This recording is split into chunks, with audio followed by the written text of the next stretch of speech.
Hola Dani, ¿Cómo va? muy bien, Hola chicos. ahí se están conectando. Hola. Hola. Hola, buenas tardes. Bueno, ahí vamos. Ahí está Euge. Mariu, mirá, te pusiste Mariu Eugenia. ¿En Me serio? encanta. Es que a mí me dicen Mario en realidad. Bueno, Dani, yo contaba el otro día, siempre cuento la anécdota, que el otro día entré en una reunión muy formal, y era la vaca Lola, porque lo había usado Milagros, entonces era la vaca Lola yo. Después de esto, hay tantas anécdotas de Zoom Claro. y Teams últimamente que Por suerte siempre vestida, nunca en pijama, eso nada, es eso es como importante. fundamental. Bueno, dame un segundo que sigo admitiendo a alguno de los chicos. Ahí estamos. Esperen que pongo a grabar. Dani, ¿te molesta que grabe? No. Porque Teams te graba. Teams acá, te graba. no, porque después lo subo porque hay personas que cursan, entonces que no pueden y lo vamos como, después lo pasamos. ¿Este es el horario de su cursada? No. Esto es algo adicional. Bueno, vamos por orden. Daniela Gabernet, ahí está. Dani es la persona que invitamos para hoy. Este es parte de la comisión. Son bastantes más, pero bueno, esta es una actividad adicional. Todas las semanas tratamos de tener, o la gran parte de las semanas, actividades que tengan que ver con ir más a la práctica, más a la realidad de los temas que vamos como tocando en la cursada. Para que tengo más gente en la sala de espera.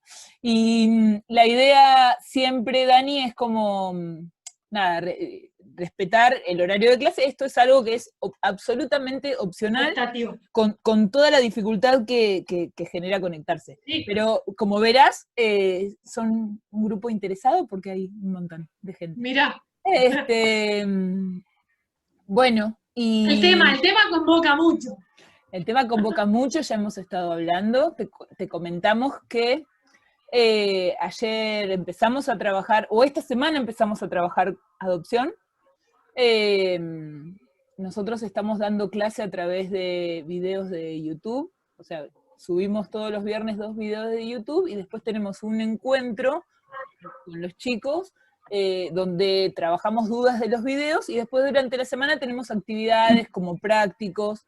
Y para adopción, vimos la primera parte, fundamentalmente vamos a hablar con vos del 607, o nos interesa hablar con vos del 607, y los chicos tienen para leer, de acá hasta el viernes, ¿no, Euge? Un fallo donde se debatió algunas cuestiones vinculadas con el artículo 607.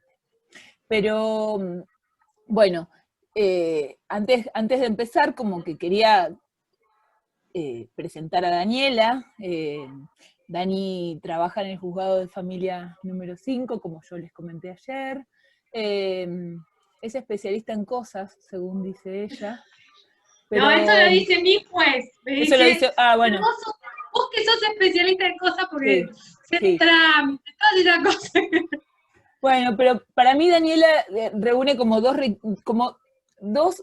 requisitos que para mí son importantes en torno a las temáticas vinculadas con el derecho de familia. En primer lugar, sabe mucho, y creo que sobre adopción es una de las personas que más sabe en esta ciudad. Y además trabaja con mucha pasión, y cuando se une el saber y la pasión, los resultados son maravillosos, y yo siempre celebro cruzarme en el camino con gente que reúna estos dos requisitos, y desde ese lugar te agradezco que estés acá para poder conversar sobre este tema, Dani.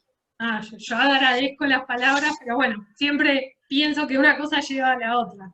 La pasión es lo que te lleva a saber casi sin darte cuenta. Ir adquiriendo. Yo siempre cuento en las clases que me invitan lo mismo. Cuando tenía 18 años y entré a la facultad, lo único que deseaba es estar en el lugar que estoy hoy, que es trabajando de esto. Y la verdad que fue casi fortuito, porque trabajaba en un juzgado de familia y toda la parte de adopción la hacían la juzgado de menores cuando yo ingresé.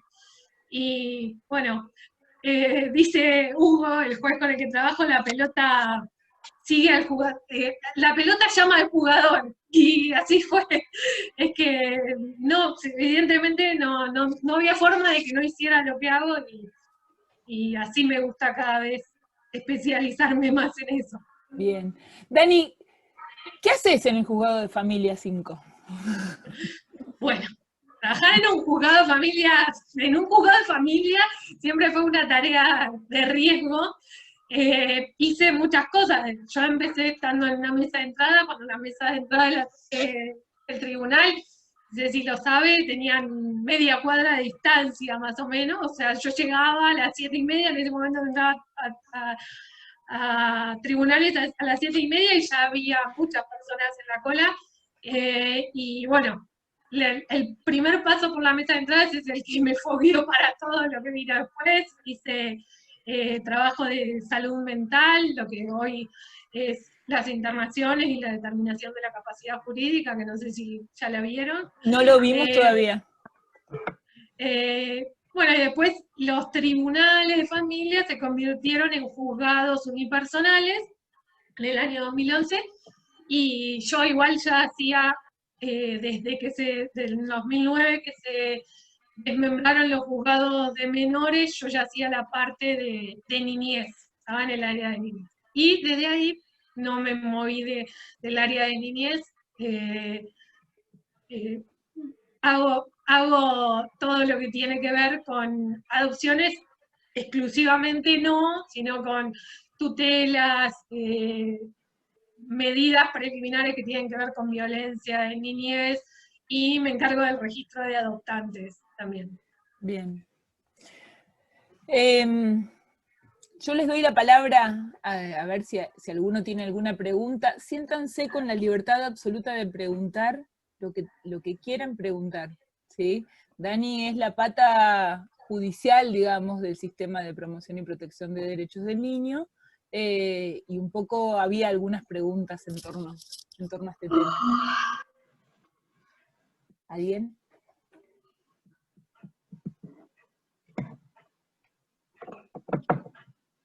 Bueno, si nadie se anima, yo hago la pregunta del millón, lo que siempre me preguntan, si quieren. ¿Por qué tarda tanto la adopción? ¿Por qué tanta gente espera? Me encanta que me hagan esa pregunta, porque en realidad no es que me guste la respuesta, pero me encanta que podamos hacer esa pregunta para pensar bien la respuesta, porque es una pregunta que seguramente a ustedes les van a hacer mucho cuando, si alguno se dedica a algo relacionado a lo que estamos hablando, o cuando hablen del tema seguramente van a poder responder como los niños merecen que se responda. Hola, Daniela, buenas tardes. Disculpa, yo te iba a hacer esa pregunta, también relacionado con ¿por qué tantos requisitos para poder acceder a la adopción? Eran esas dos más esta de los requisitos. Está bien, está muy bien, está muy bien. Es una pregunta para hacerse. Cuando les contaba que cuando yo entré, o cuando yo quería hacer lo que hago, yo pensaba que había tres, o sea, que eran tres las patas de la adopción. Una, que había un montón de jueces que no les interesaba prácticamente nada de los niños.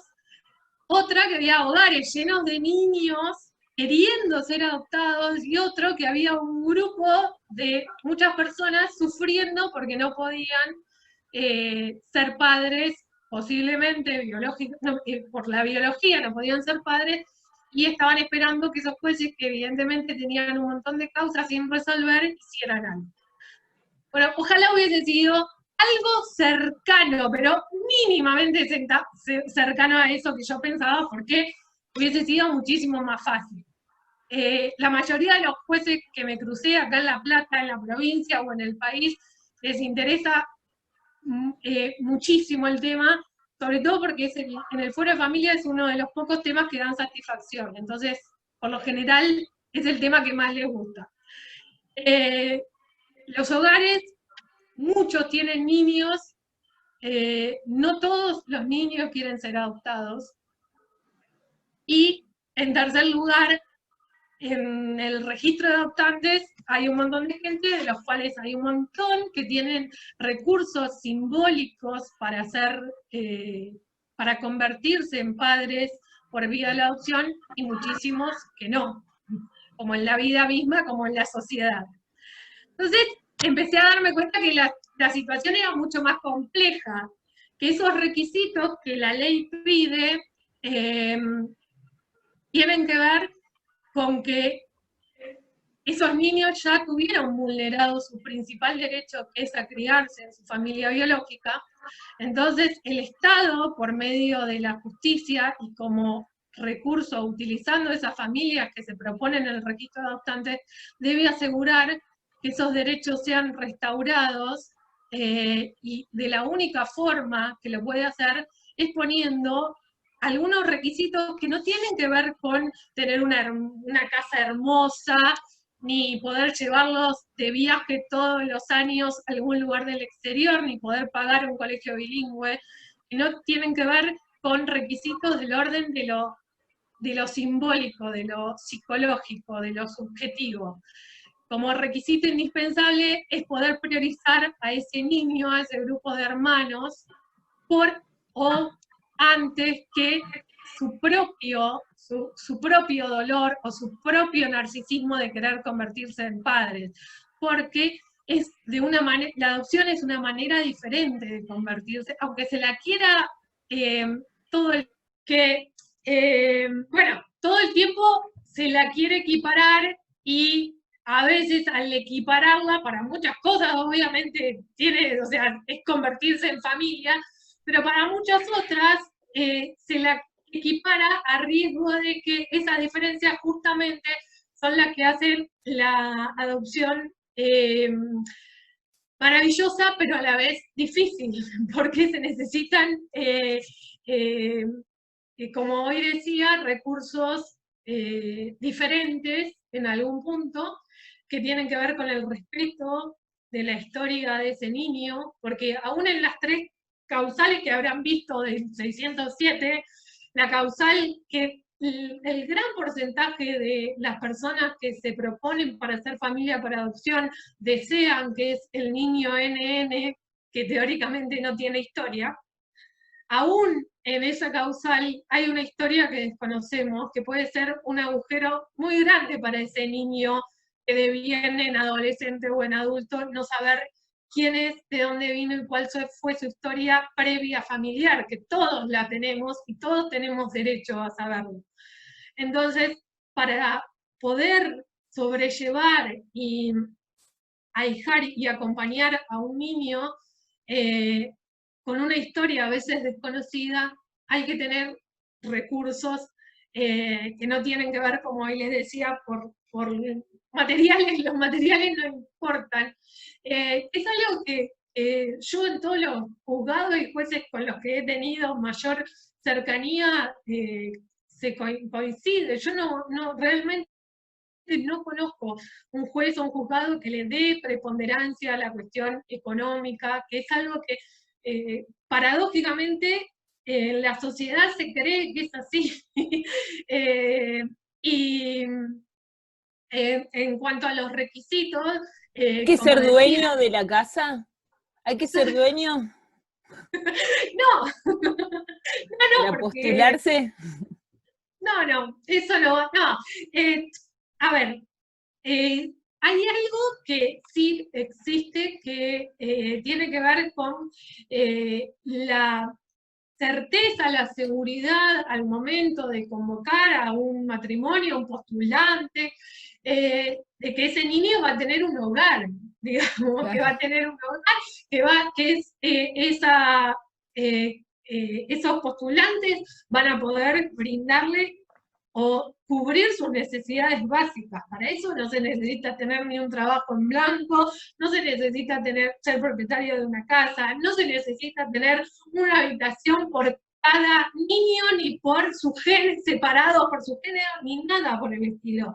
Nosotros tenemos pilas de situaciones.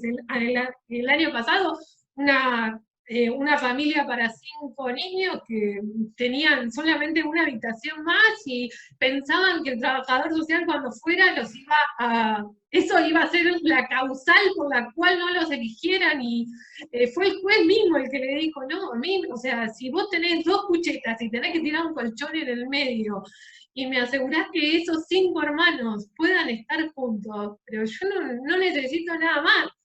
Ahora, si te propones para 5 hermanos y no, digamos, la cuestión económica va a ser que vos no puedas estar disponible subjetivamente, porque esto se te va a convertir en en un estrés, o no poder darle de comer, bueno, ahí se charla, digamos, pero no tiene que ver con que los jueces pongan un estándar económico para elegir, ni muchísimo menos. Y los requisitos que preguntaba Micaela, o de los que menciona la ley, por lo general están todos en la casa. Si cualquiera de ustedes se quisiera anotar, los requisitos los tiene cada uno en su casa, digamos. Lo único que no está es un certificado de antecedentes, que hoy por hoy se saca online, pero todo lo demás es un certificado, o sea, el que trabaja tiene recibo, el que no se hace una declaración jurada, el que alquila un contrato de locación, el que no, que vive en una casa de alguien, solamente un servicio. Digamos, los requisitos son simples en ese sentido. Vuelvo a lo mismo, los requisitos o la búsqueda está principalmente enfocada a la disponibilidad psicológica y a ese perfil, ¿no? Y eso se ve en las entrevistas interdisciplinarias que se hacen con los psicólogos y los trabajadores sociales. No es tanto la parte de nosotros, de los abogados. Bien. No sé si está más o menos respondida, pero bueno, sí. Y salgo de ahí y sigo con el tema socialmente, porque es lo que me pasa a mí en todas las reuniones sociales, en donde atrás está mi mamá diciendo, no le pregunten eso, que se enoja, no le pregunten qué pasa. ¿Por qué? Porque nunca falta alguna amiga de mi mamá, por lo general bastante mayor, que me dice, ¿por qué yo conozco una familia que está hace 10 años esperando? Y yo, dame el apellido porque no puede ser. No. Por lo general está muy arraigado eso de la espera, o cuánto tiempo se espera. No puedo decir, no hay personas que no esperan 7 años, ¿sí? Ahora, vayamos a qué es esa espera, digamos. Esa espera es la inscripción en un registro. Como la palabra lo dice, es un registro. Las personas que desean se inscriben, cumplen con estos requisitos, se someten a las evaluaciones y quedan disponibles en un registro. No hay ningún tipo de aritmética que haga que cada persona que está inscrita en ese registro va a tener un niño en X cantidad de tiempo, de años, para cumplir su derecho o su deseo de ser padre. Lo que hace ese postulante, ese matrimonio, esos concubinos, es ponerse a disposición. ¿Y a disposición de quién? De un niño y de un grupo de hermanos que no pueda crecer en su familia biológica, y la justicia, con todos los efectores que seguramente ustedes vieron, disponga que llegue a una situación de adoptabilidad y pueda ser criado en el marco de una familia por adopción. Entonces, esa disponibilidad, ese ingresar en el registro, es ponerse a disposición, es un proyecto. Y ese proyecto, como todos los proyectos en la vida, puede cumplirse o no, ¿sí? ¿Qué hace que ese proyecto se cumpla mayoritariamente? Es el acercamiento a los niños reales que llegan a la situación de adoptabilidad o que están en los hogares, como socialmente, en los institutos, dirían las amigas de mi mamá, que fueron separados de su familia biológica. Como les decía, el 90% de los que se inscriben en el registro quieren niños de 0 a 3 años en condiciones de salud sanos, y ese porcentaje tiene una grieta importante con los niños reales que llegan a la situación de adoptabilidad, que por lo general superan los 5 años, son parte de un grupo de hermanos, de 2, 3, 4, 5, 6 hermanos, que muchos tienen una condición de salud producto de condiciones desfavorables en sus primeros años de crianza, embarazos con consumo. Entonces, lo que sucede es que ese 90% de los inscritos en el registro de adoptantes no pueden satisfacer el derecho de el 90% de los niños o más que llegan a la situación de adoptabilidad. Nosotros llevamos, no sé, en situación de adoptabilidad no sé cuántos son, pero en niños son más de 200 dados en adopción en el juzgado desde que tenemos nosotros esta competencia. De esos 200 y pico, 5 fueron niños NN. 3 fueron niños hablando del 607, con consentimiento de uno o los dos progenitores de ser dados en adopción. Todo el resto son el inciso C, ¿sí? 180 días mínimo de estrategias desplegadas para que su familia biológica pueda hacerse cargo con fracaso de todas y cada una de ellas, ¿sí? Esos niños, por lo general, no ingresan al sistema de promoción ni bien nacen. Muchos de ellos ingresan cuando están en edad escolar y la escuela o le han contado a una maestra, a alguna preceptora que sufrieron algún tipo de maltrato o abuso. Cuando algún vecino denuncia una situación también contada o por haber sido escuchada, y la mayoría de ellos ya están en la segunda infancia, entonces no están en los hogares desde que nacieron, sino que ingresan al sistema y por ende a un hogar, a una familia de tránsito, superando los 5, 6 años, con lo cual, más los 180 días, más los 90 que tiene el juez para declarar la adoptabilidad, estamos casi pisando un año más. Cuando llegamos a este año y solicitamos al registro de adoptantes las posibilidades que hay para ese niño, si ese niño tiene más de 6 años, si ese niño forma parte de un grupo de 3 hermanos, hoy en día en la ciudad de La Plata no hay ninguna familia que pueda satisfacer ese derecho. Ninguna. Eso es re importante, Dani, porque para mí es estremecedor.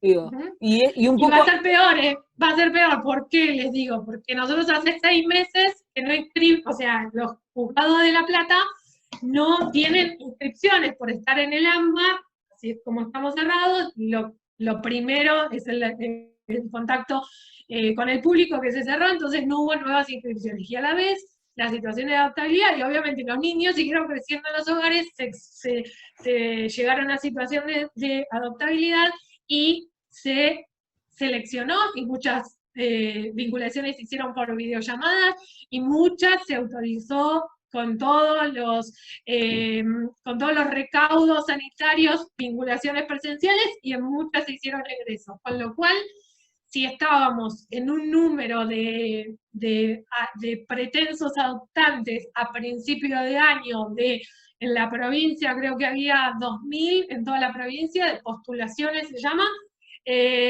hoy en día estamos en 1200, creo. Digo, fíjense, digo, esto tiene que ver con la realidad y por eso me interesa, digo, sobremanera de que avancemos más allá del código. Esto es un dato que por supuesto, Daniela se lo he escuchado a Daniela en otras oportunidades. No tenemos en el registro, acá en la Ciudad de La Plata, la posibilidad de una familia que pueda adoptar a 3 hermanos. ¿Sí? Digo, esto es un poco, yo ayer les contaba que una vez Hugo había dicho en una entrevista, donde la primera pregunta fue, o una de las preguntas, fue, ¿cuánto tarda? Hugo dijo, depende de lo que me ofrezca, si usted me dice que quiere un nene más chiquito, no la dejo irse de mi juzgado.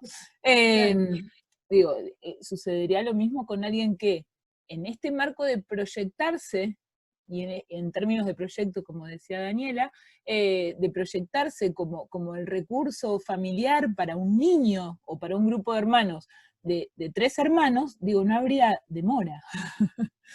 No, yo siempre cuento lo mismo, que cuando hace 3 años llegó un matrimonio que, bueno, había que ser tan fresquito, bueno, entonces cuando hacemos la planilla, hoy se hace online, ya ni siquiera tienen que dictarnos a nosotros, pero en ese momento nos dictaban lo que nosotros completábamos. Entonces cuando llegamos a lo más meduloso, que se llama disponibilidad adoptiva, poner hasta qué edad se piensan que pueden, y cuántos niños, me dicen 4.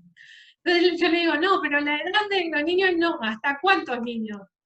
Sí, 4. Bueno, yo puse cara de, mirá, toda esta gente que está ahí afuera, todos vienen a ofrecerse por afuera, pero en realidad nunca me había pasado. Entonces salí así, bueno, espérenme un minutito, le salgo, voy, cruzo a los psicólogos y le digo, ya prepárense para una entrevista, esto no lo podemos dejar salir, porque... Y bueno, hoy son una familia de 5, justamente. Ellos adoptaron 5 porque eran 3 varones y 2 nenas, eran 7 en realidad. Los 2 más chiquitos estaban ya en otro hogar, bueno, iban por otro lado. Hoy se vinculan todas las 2 familias, pero esos 4 los íbamos, como no teníamos posibilidades, los íbamos a separar en 2 grupos también. Y entonces en la entrevista con los psicólogos surgió, y fue el matrimonio que tenía una sola habitación, y decía, si ustedes no tienen problemas, no, y yo le digo, no, o sea, a mí me tirás un colchón en el piso, y me decís, en 3 años podés hacer una habitación como yo pude hacer por mis hijos cuando habían... Y yo, a mí eso no y bueno, ellos fueron los que dijeron, bueno, la ropa, se pasarán la ropa de los primos, todos nos pasamos la ropa, y donde comen 5, donde comen 4, comen 5, y son una familia recontra humilde, pero recontra, ella está ama de casa, él tiene un sueldo, y vos los ves, es la adopción plena, vienen re seguido a visitarnos, son adorables, y bueno, y a veces la cosa se simplifica de tal manera, porque siempre decimos, Hugo nos suele decir que uno se cree que elige, hay un párrafo de Borges que es más o menos que son las piezas del ajedrez, y uno se cree que es el jugador, y en realidad es la pieza, ¿no? Y nosotros a veces nos creemos que somos los jugadores, que estamos decidiendo, y en realidad somos las piezas, porque nada muchas veces se decide, las cosas pasan ahí adelante nuestro, de una manera que a uno no le queda otra que pensar que esa familia se tenía que constituir así, de esa manera, y de esa forma. Y para eso tenemos 1000 historias, casi todas fueron así. A mí me gusta esta posibilidad de poder, digo, tener acceso a la realidad, porque también nosotros, desde nuestro lugar de operadores del derecho, digamos, también colaboramos a agrandar toda esta parafernalia que hay en torno, atrás de la adopción, ¿sí? Entonces, yo siempre siempre no, recuerdo el caso de un matrimonio donde se inscribieron, los conocemos ambas, y ellos pensaron que iban a tardar mucho tiempo, pero ellos tenían una voluntad de expectativa amplia y lo llamaron bastante rápido. Digo, pero ellos fueron pensando que iban a tardar en llamarlos y que iban a tener que esperar y que iban... Digo, y está bueno esto, pensar la adopción desde el proyecto del adulto para ofrecerse como el recurso familiar para un otro. Y desde ese lugar, digo, estas piezas, digo, encajan mucho más fácil. Sí. Sí, después, como obviamente también nos interesan los adultos en algún punto porque son ese recurso, cuando van a inscribirse, nosotros, más allá de que tiramos esta dosis de realidad que puede ser un poco dolorosa para quien se inscribe, también hay otra parte que tiene que ver con qué pone el adulto, ¿no? Más allá de esa voluntad adoptiva que puede, por ser amplia, puede ser inmediato, tal cual, pero también tiene que ver con la formación y la preparación para este proyecto, ¿no? Que hoy en día ya no se puede decir de como 10 años atrás, cuando yo empecé con esto, que no había prácticamente información porque el sistema era muy nuevo. Hoy en día, o sea, hay montones de grupos, hay un montón de material que tiene que ver con la preparación para convertirse en familia por adopción, que la mayoría de quienes son seleccionados y al momento de ser seleccionados quisieran volver el tiempo atrás para poder hacerse de toda esa preparación, porque son miles los miedos que los invaden y las dudas, y entonces el poder hacer una espera activa también tiene es poner algo en pos de ese proyecto. Y cuando Ceci hablaba de convertirse en operadores todos, no solo tiene que ver por ser ustedes próximos abogados y que, digamos, socialmente tener esa responsabilidad de que se sepa verdaderamente qué instituto es la adopción, sino tiene que ver con no quitarle chances a los niños, ¿no? Porque siempre que llega alguien al juzgado y dice, no, yo no me iba a anotar o tardé un montón en tomar la decisión porque me decían y todo. Entonces yo siempre pienso, por ese número que llega y se convierte en familia, y se convierte en familia quizás de niños que no tienen muchas chances de conseguir familia, ¿cuántos habrá que no llegan, no? Que porque piensan que no tienen una casa, que porque piensan que no tienen un trabajo en blanco, que porque piensan que están grandes, y no llegan, y paradójicamente hoy en la página de la Suprema Corte hay más de 300 niños en convocatoria pública, o sea que en todo el país no hay una sola posibilidad de familia. Entonces, ¿cómo podemos todos ser agentes para que se produzcan esos puentes, para que esos niños se puedan encontrar con esas posibles familias? Mientras que tengamos a Polino diciendo en la televisión que estuvo 6 años esperando y que no lo llamaban para el niño, es difícil, porque son comunicadores sociales que lo único que hacen es desinformar. Y no porque a mí me interese qué diga de la justicia o de la adopción él en particular, sino porque atrás de cada comentario de él significan miles y miles de posteos que tienen que ver con la adopción en Argentina, y la adopción en la Argentina son esos más de 300 chicos que no tienen posibilidad de familia hoy. Sí, no tengo problema. No, digamos, me surgió la pregunta de que si hubo algún caso de que hicieron los trámites, dieron adopción, tomaron esa opción otras personas, pero yo progenitor o los progenitores se arrepintieron. ¿Qué sucede en ese caso? O si ha pasado, capaz que no pasó y... En realidad, el único caso que tuvimos o sea, estamos siempre hablando de inciso B, creo que 45 días, de dar el consentimiento luego de los 45 días y arrepentirse. El único caso que tuvimos de arrepentirse, digamos, fue a los pocos días del nacimiento, o sea, durante el embarazo ambos progenitores dijeron que no querían hacerse cargo de la crianza de ese bebé. Ese bebé nace y va a una familia de tránsito, porque, no sé si saben, en La Plata hace 4 o 5 años se presentaron 2 ONG, se constituyeron 2 ONG para niños de 0 a 4 años para que no tengan que ir a institución, a casa cuna sobre todo, por los efectos iatrogénicos que tiene el crecimiento en los primeros años en un hospital. Esto no es porque lo diga nadie de La Plata ni nadie del juzgado, esto es una directriz de Naciones Unidas para niños de 0 a 3 años. Entonces, tenemos 2 ONG. Ese niño fue a una familia de tránsito. Cumplidos los 45 días, durante los 45 días ya se habían arrepentido y trabajaron el servicio local respecto de esa nueva decisión que era hacerse cargo de la crianza. Se les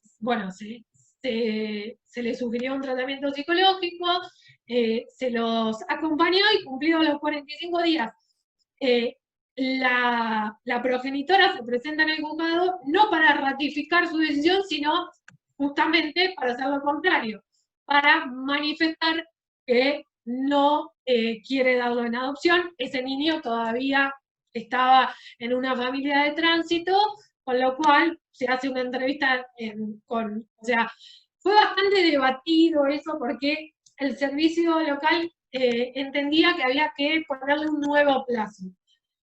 Nosotros hicimos una evaluación el mismo día de la audiencia, los 2 psicólogos que evaluaron manifestaron que era una decisión súper libre y consciente también esta, y que no había, o sea, el juez entendió que así como se respeta una decisión de no hacerse cargo de la crianza, no había motivo, pues no había vulneración de derechos tal como para extender de alguna manera o prolongar esa medida separada o sea, hay otro tipo de estrategias, el acompañamiento, esto de realizar más evaluaciones, pero no había por qué dilatar esta separación del niño con su familia biológica, no había motivos para hacerlo, así que se llamó a la familia de tránsito, trajeron al bebé al juzgado, se hizo la entrega del bebé, se cesó la medida, después sí se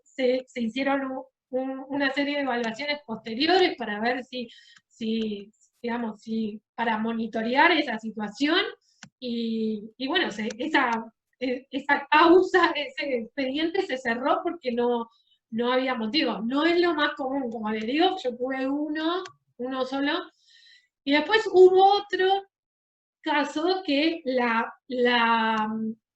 no fue la progenitora, sino fue una tía biológica la que en su momento, dentro de ese artículo 607, en el anteúltimo párrafo, si alguien se propone, digamos, de la familia biológica y es evaluado como apto, el juez tiene que evitar dictar la adoptabilidad.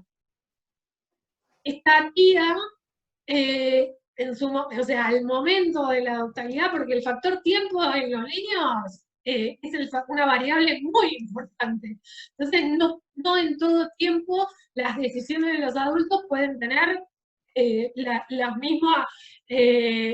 mismo impacto en la vida del niño. Entonces, esta tía se arrepiente luego de que el niño se había dado en guarda con fines adoptivos, previo, ustedes saben los lapsos del tiempo.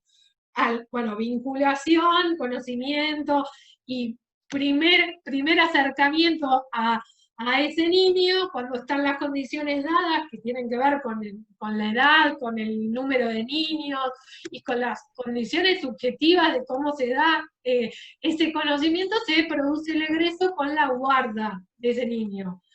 La guarda provisoria o, si estamos en condiciones legales, dar la guarda con fines adoptivos. En el periodo de guarda con fines adoptivos, en este caso, se presenta la tía pidiendo la guarda de ese niño, pero ya ese niño había sido se había dictado la situación de adoptabilidad y ya había guarda con fines adoptivos, con lo cual la familia biológica ya no es parte. Entonces, nosotros le rechazamos el pedido, el límite se llama, no le dejamos ni ofrecer pruebas, apela esa decisión, se va a Cámara con la apelación, la Cámara obviamente entiende que estaba bien rechazado y se confirma, a lo cual nosotros, o sea, una cuestión es la jurídica y otra cuestión es la vida real, que no pasa por el expediente. Aunque muchas cosas suceden ahí, muchas cosas pasan por fuera. Entonces, nosotros lo que le planteamos era una adoptante monomaternal, ¿o no?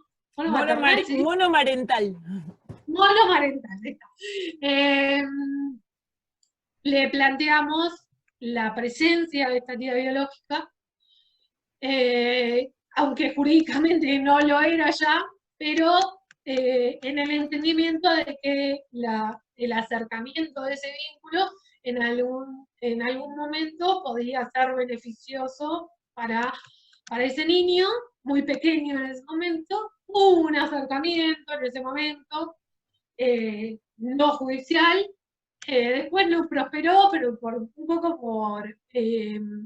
porque lo que entendimos también es que esa tía lo que quería era saber que el niño estaba bien, simplemente, y después no prosperó, y él debe tener 8 o 9 años, no se mantuvo ese vínculo, pero bueno, se generó en ese momento ese encuentro. Bien. Después hay otros casos que son bastante también discrecionales, en el que hubo un caso fue nuestro y otro caso de otro juzgado, que es cuando una progenitora manifiesta esa voluntad y no quiere que se busque en su familia biológica algún referente para hacerse cargo, digamos. O esconde el embarazo, hubo muchas mujeres que vinieron a La Plata a dar a luz, o no dan a luz en su ciudad para que no se sepa, o estudiantes de acá que dan a luz, y su familia quizás no se entere de ese embarazo. Y eso es bastante discrecional, porque ahí hay un conflicto importante de intereses, ¿no? Porque lo que la convención, el código, las leyes de procedimiento dicen es que el derecho es a criarse en su familia biológica, que no es en el núcleo primario de progenitores en la familia ampliada. Ahora, ¿cómo juega esto con con un deseo de que ese niño no permanezca en la familia biológica, ¿no? Y ya no lo digo por el respeto a lo que ese adulto manifiesta judicial o administrativamente, sino por el lugar de ese niño, porque ese niño va a estar, ¿sí? Judicialmente o administrativamente, si sugiriera que igual se buscara y se encontrara abuelos, tíos, que quisieran hacerse cargo. Eso se haría en el marco de la misma familia, donde hay un progenitor o una progenitora que no desea el crecimiento en esa familia, ¿no? Claro. Eso es discrecional, particularmente nosotros como juzgado y obviamente con la anuencia de la asesoría que representó a ese niño, decidimos la adoptabilidad y digamos, la selección por fuera de una familia adoptiva, por fuera del núcleo de su familia biológica, y también hubo una presencia de una abuela que se enteró mucho tiempo después, 3 años o 4 después, se presentó en el juzgado y hicimos también un acercamiento con la familia adoptiva para poder, entre adultos obviamente, no con el niño, y bueno, después tampoco prosperó, pero también nuestra función es esa, ¿no? De respetar ese derecho a la identidad, digamos, también dándole la información a la familia adoptiva de lo que sepamos de la familia biológica, aun si es tardío en el proceso judicial. Claro, claro. Sí, el derecho a vivir en familia es un derecho que se pondera, ¿no? Digo, en ese punto, digo, no es un derecho a ultranza, digo, porque también a veces caemos mucho en esto de, bueno, con la familia biológica cueste lo que cueste, y cueste lo que cueste son 18 años, y bueno, se terminó, digo, llegó a los 18 y... entonces, digo, el derecho a vivir en familia o el derecho a crecer en familia es un derecho que se pondera de acuerdo a lo que digo siempre yo, al caso concreto, ¿no? Tal cual, tal cual. Hay épocas que hay mucho fundamentalismo con esto de la familia biológica y llevar a ultranza ese derecho. Y bueno, el factor tiempo o sea, ¿cuánto tiempo nos va a llevar que esa familia se convierta en una familia que pueda hacerse cargo de manera saludable de la crianza? Claro, Sí, totalmente. como dice, si va a tardar 18 años, se la crió el Estado en un hogar, no lo van a criar ellos. Igual, obviamente, esto se remonta al Código Civil viejo, digamos, a ese mito o realidad de que los niños no tenían que estar en los hogares, que si una visita interrumpía ese plazo de un año, se volvía a contar todo de nuevo. Hoy, tanto el código de ese artículo 607, la ley de procedimiento provincial 14.528, que es, digamos, fue anterior a la ley de procedimiento provincial que el código. ¿Qué pero código? igual, a nosotros nos sirvió, nos hizo ganar tiempo de niños, pero todo eso hace que ese tiempo esté limitado. Indiscutiblemente a los 181 días tienen que presentar el pedido de adoptabilidad y no, porque como dice Ceci, cada caso es un mundo. Nosotros tuvimos un caso de 3 nenas, bastante, 8, qué sé yo, 11, y la otra era un poquito más chiquita, me parece, 5, que su papá estaba preso por estafa, delito que no tiene que ver con la integridad, o sea, no... Las nenas solo pedían por su papá. El padre las llamaba religiosamente desde la unidad penitenciaria, sin que ellas supieran dónde estaba, diciéndoles que la iba a buscar. Tuvimos 2 años. Y las nenas lo único que deseaban era, o sea, para nada pensaban en la idea de adoptar. Y respecto a ese padre, por intermedio de una hermana mayor, nunca les hizo faltar todo, o sea, la presencia en un cumpleaños, en un regalito, en un llamado, y ese vínculo era indiscutible, y nos pasamos de tiempo y nos podrían haber juzgado por pasarnos de tiempo, sí. Ahora, el interés superior de esas 3 nenas era esa espera, porque nunca se iban a poder integrar a una familia biológica porque no estaba la voluntad de ser adoptadas. Y hay una pregunta de Lara en ese sentido, fíjate. Sí, muchos chicos,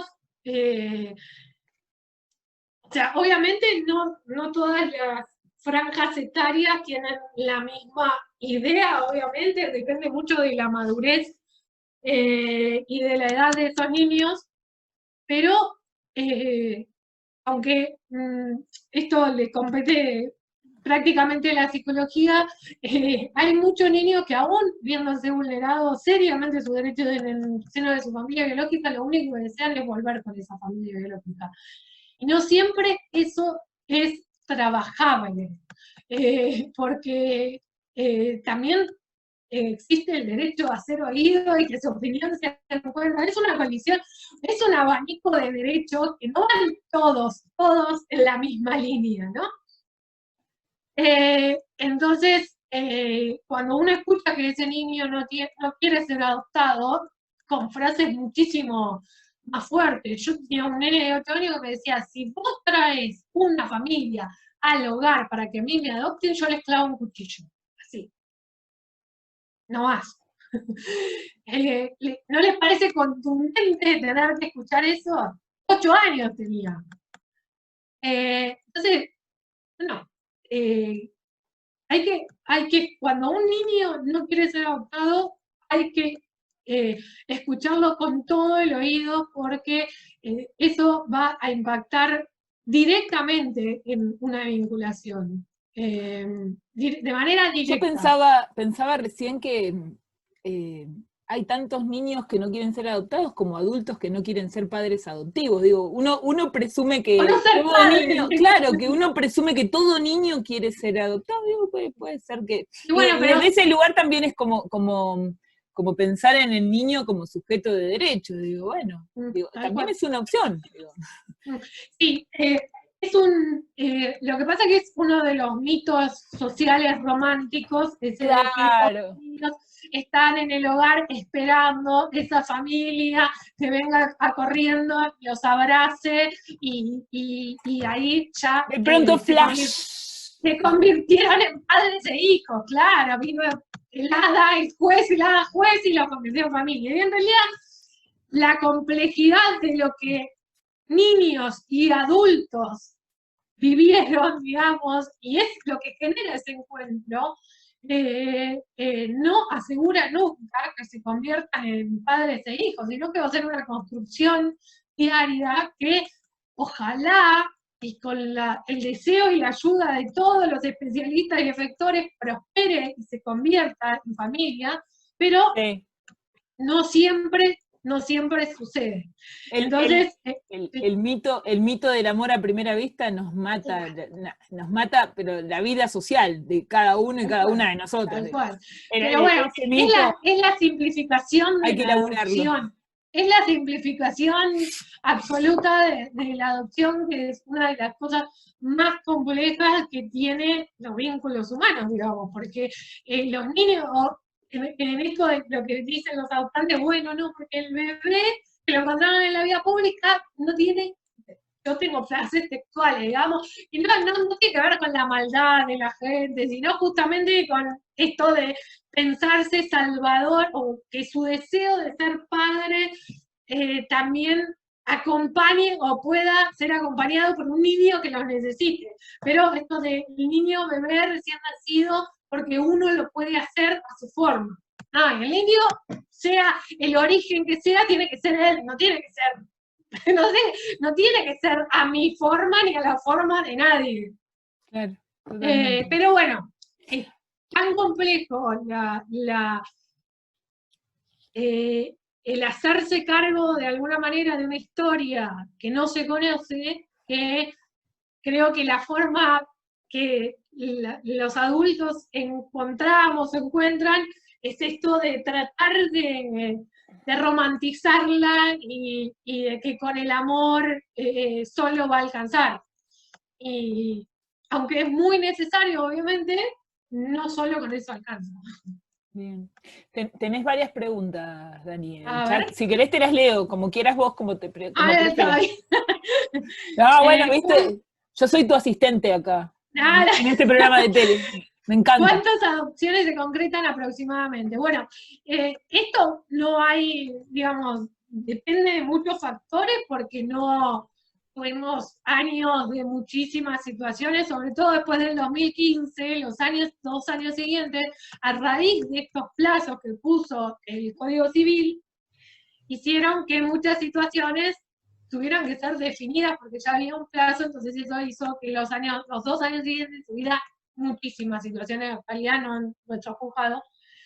Después depende de otras variables, ¿no? Depende, obviamente, de situaciones totalmente incalculables, como voluntades de familias biológicas, de detección de vulneración de derechos, de trabajo de servicios locales, de variables económicas, políticas, sociales.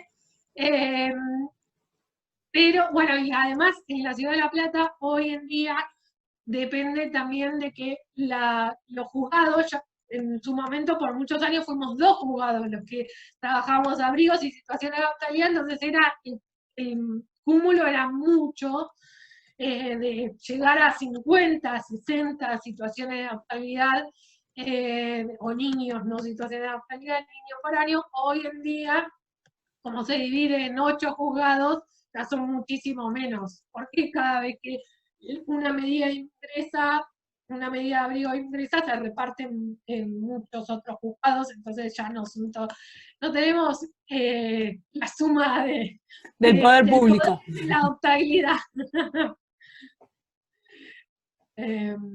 Si una familia que ya tiene hijos decide adoptar, el juez o jueza va a tener en cuenta la opinión de esos niños.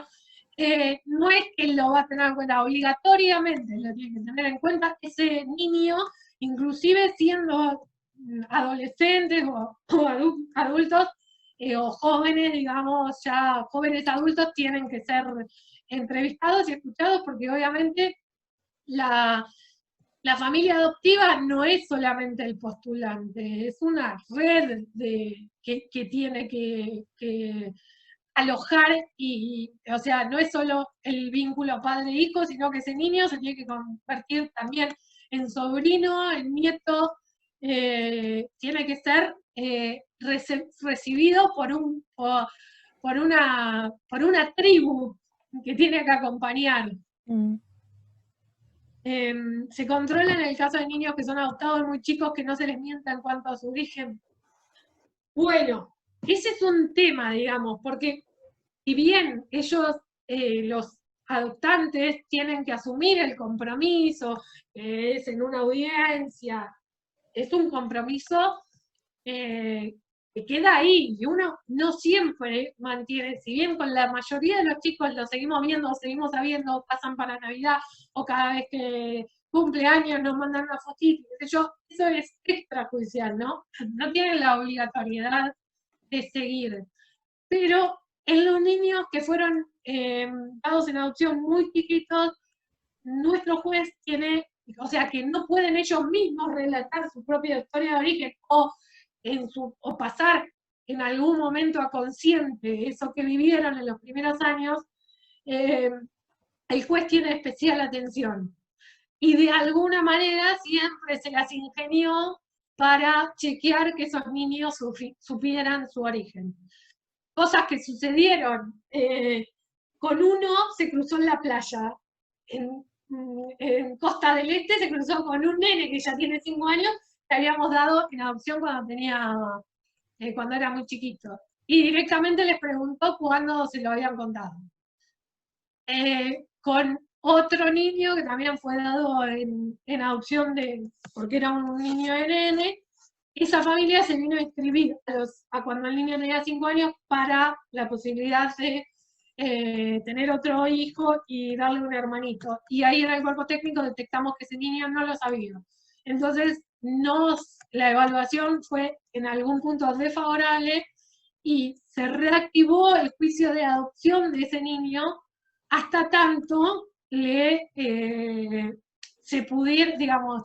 supiera, se hicieron nuevas evaluaciones para ver si ya le habían revelado su origen y hacer el monitoreo de esa situación. Así que bueno, hoy en día de todos los nenes bebitos, todos sabemos que ya fueron revelados, pero no sé quién había hecho la pregunta. Lara está por ahí, no tiene cámara, Lara. Lara, pero no es una situación, digamos, sencilla de hacer el seguimiento, digamos. Ahora, yo siempre voy a lo mismo, no en estos casos que puede tener que ver el temor de causar un daño. Todos nosotros tuvimos una búsqueda, los que fuimos criados en el seno de nuestra familia biológica o no, respecto de lo que fue o sea, nuestro nacimiento o el periodo de embarazo o lo previo o nuestra historia, ¿no? Entonces, cuando esto no se da en una familia adoptiva, tarde o temprano explota como una bomba en la cara de la familia adoptiva. Siempre sucede, siempre, porque inconscientemente ese niño lo sabe. Lo único que hace es llevar a los adultos a obligarlos a decírselo, antes o después, digamos. Entonces, es mucho mayor el daño de no decir que decir, como en todo, como en todos los aspectos de la vida. No hay mejor libertad que una verdad, para lo que sea, para poder resolver lo que sea. Eso es lo que, desde ahí trabajamos con las familias adoptivas, en el bienestar que eso genera, digamos. Sucede que nosotros trabajamos con casos legales, con casos de que todas las personas adultas... No, perdón, no es mi teléfono que está llegando. No, perdón. Que todas las personas adultas pueden contarles desde el día 1 anécdotas de cómo recibieron estos llamados, cómo fueron a anotarse ese juzgado, o qué les dijo el juez, o si el juez les llevó un mate mientras que le decía se llama tal. Pero el mayor problema es en los casos no judiciales, ¿sí? En los casos en donde hay supresión de identidad, en los casos en donde se van a cruzar en la profesión, chicos, porque siguen existiendo, por más que el sistema está cada vez más ajustado, siguen existiendo personas que creen que pueden fundar una relación padres e hijos en base a una compraventa, en base a suprimir una identidad, en base a convertir a un niño en un objeto. Entonces, van a cruzarse con casos en donde le vienen a decir, yo en realidad tuve una relación de una sola vez con una señora que vivía en Misiones, mientras que ayer se los comenté a ese caso, que es bueno, ni lo remonto porque no, pero está bueno, ayer comenté el caso de que salió en los medios del juzgado de Quilmes, vinculado con este caso. Esa situación se los comenté ayer a los chicos, y tenía como para preguntarte esto de las trampas, de las trampas. Esa es la mayor porque esa es delictiva, digamos. Claro.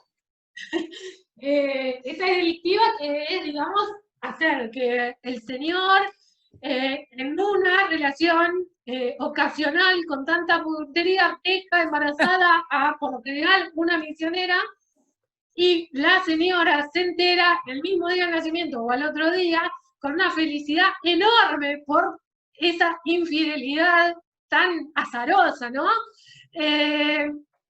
Dice, criémoslo juntos, todo lo que tengo es darle amor para esa criatura que no tuvo la culpa de nacer. Y así se convierten en una familia adoptiva que a los 5 años, más o menos, o 6, cuando ya el niño, la niña, puede venir a un juzgado y decir, esta es mi mamá, tienen y piden una adopción de integración. ¿Sí? Sí. Ahora, ¿qué sucede? Ese niño, esa niña criada en la mentira, tiene 5 años de vida en una familia, que no solo son esos dos sujetos, sino tiene tíos, tiene abuelos, tiene otros familiares que fueron partícipes, obviamente, también de esa mentira. Pero la decisión igual no es liviana, chicos, no es liviana. Más allá de que esté cimentado en un delito, no es liviana porque el impacto emocional de esa, nosotros tuvimos un caso de que no era tan así, no tanto, sino que fue, digamos, por fuera del sistema legal, pero sin delito, digamos. Fue lo que son las guardas de hecho prohibidas, ¿no? Por el 611. Pero separamos a ese niño de ese grupo familiar, pasaron 3 meses de ese niño en un hogar, y cuando fueron a entrevistarlo a la psicóloga, ese niño seguía diciendo, yo estoy acá esperando que vengan fulanito y fulanito, que son mi mamá y mi papá, que me vengan a buscar, porque me dejaron porque tenían que hacer unos papeles. Pasó otro mes más y seguía diciendo, yo estoy acá porque hubo que hacer un montón de evaluaciones. Se me pone Porque la piel de gallina. realmente... ¿Eh? Se me pone la piel de gallina. Porque, Tremendo. ya les digo, o sea, el impacto, o sea, ese niño se sentía parte de esa familia. Entonces, ahí otra vez la coalición de derechos. Sí. Porque, o sea, aparte es todo muy contrafactual, porque nosotros, o sea, esto da lugar a discusiones interdisciplinarias, es decir, bueno, listo, yo lo mantengo así, que la gente vaya a apelar hasta la Corte Interamericana, siga, no importa, yo sigo con la selección del registro de adoptantes, como te digo. Y si ese niño pasa el tiempo y sigue diciendo, y no se puede insertar esa familia pensando que está transitoriamente hasta que... O si ese niño tiene en un futuro 12, 15 años y nos interpela y nos dice, pero yo me sentía hijo de... O sea, Sí. son decisiones que tienen que ver con la vida trascendental de las personas, ¿no? Sí. Y ahí no podrías resolver con el Sí. interés superior del niño, tipo que salta todo. Sí, lo que pasa es que el interés superior del niño no es un estándar fijo, digamos. No es una fórmula que nosotros decimos, bueno, tenemos esto, o sea, tenemos una familia que nos analizó en el registro de adoptantes, tal, entonces me da que esto nos da al interés superior del niño.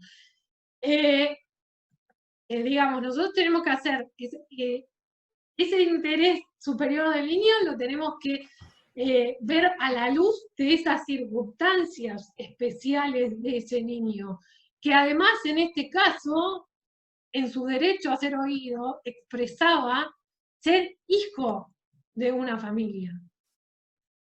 Sí. Ser hijo, ser hermano, ser nieto. Sí. No son decisiones livianas ni fáciles, ni que tengan un resultado seguro o inequívoco.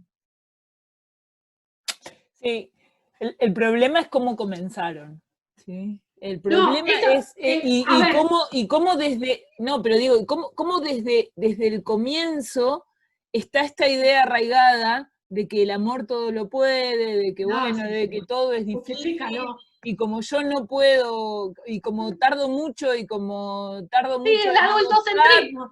¿viste? El adultocentrismo, sí. ¿Viste? Como desde ese lugar me parece como importante no perder de vista que hay un comienzo y que hay un comienzo gestado a través de este inconsciente que está dando vuelta en torno de la adopción y que muy probablemente haya colegas ahí en el medio. Siempre. Colegas, escribanos. Matías quiere comentar algo. No solo colegas, todavía vemos escrituras públicas en donde se firman estas cosas. Sí. Hay varios. Matías quiere decir algo, tendrías que habilitarle el micrófono. No, él se habilita. Ahí está. Ah, buenísimo. Hola. Hola, Matías.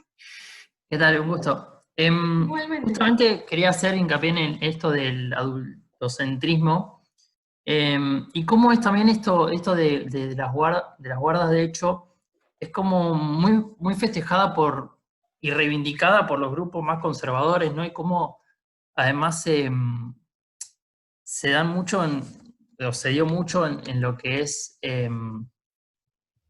para ellos la no ley por la interrupción legal del embarazo.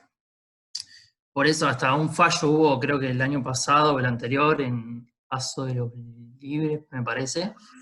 Corrientes, sí. Corrientes, sí. En el que justamente está esta mirada del adulto de que, bueno, yo le puedo dar una mejor familia de la que tiene, y esta mirada está allá del adulto, mirada por ahí económica, y no interpretar y no entender que además ese origen de derecho a conocer los orígenes no solamente, bueno, tiene madre o dos madres o dos padres como de forma estática, sino también pensar en la interseccionalidad que puede llegar a tener esa familia. Pensémosle étnica, religiosa, derecho a conocer también sus países, ¿por qué no? Aborígenes, derecho a conocer sus orígenes afrodescendientes, por ahí son pensarlo de esa manera también a la identidad de cada niño, niña o adolescente. Por eso digo, cómo es festejada por estos grupos en que saca totalmente de foco este acceso a la realidad, como dijo recién Ceci. ¿Sí? Tal cual. Sí. Así es. Digo, no es casual que sea Misiones, ¿no? No es casual que sea Misiones donde No, las mujeres pobres son las que tienen rasgos originarios menos marcados, digo, donde en general son... Sí, hay colonias alemanas, hay colonias alemanas, donde no se nota que, que viene de una familia pobre, digo, donde no se nota, sí. Donde se le parece al blanco, digo, es una cosa espantosa. Sí, donde hace años había un circuito que involucraba hospital, tal cual, taxistas que llegaban, juzgados obviamente, todo, un circuito muy, muy armado justamente para esto. Bien. La charla está preciosa, nos queda 1 minuto 40, gente. Bueno. Yo, a ver, no quiero ser la dueña de la pelota, yo puedo conectarme 40 minutos más, ¿sí? Yo, si quieren habilito una nueva, pero hagamos una cosa, quedan, tal vez esto dé lugar a pensar otras cosas o otros casos, qué sé yo que vos sabés, quedo disponible para no sé cuándo termina el cuatrimestre, pero debe faltar, semestre. Sí. Bueno. 31 de diciembre. Mira, bueno, así que nos juntamos para brindar y podemos volver a convocarte. Sí, podemos volver a charlar de todo esto, de todo lo que se les vaya ocurriendo. Bueno, ¿les parece, chicos? ¿Sí? Bueno, nos vemos el martes. Gracias, Dani. No, gracias a ustedes porque es compartir lo que más me gusta y que puedan también compartirlo ustedes. Bien. Bueno, seguimos pensando. Mati, Euge y el resto nos estamos viendo. Cuídense. Bueno. Y sigan haciendo los trabajos prácticos. Re malo. Chau, gente. Chicos, besos, encantada. Chao, gracias. A ustedes, chau. Chao, muchísimas gracias. Un gusto. Ustedes. Divina tu bebé.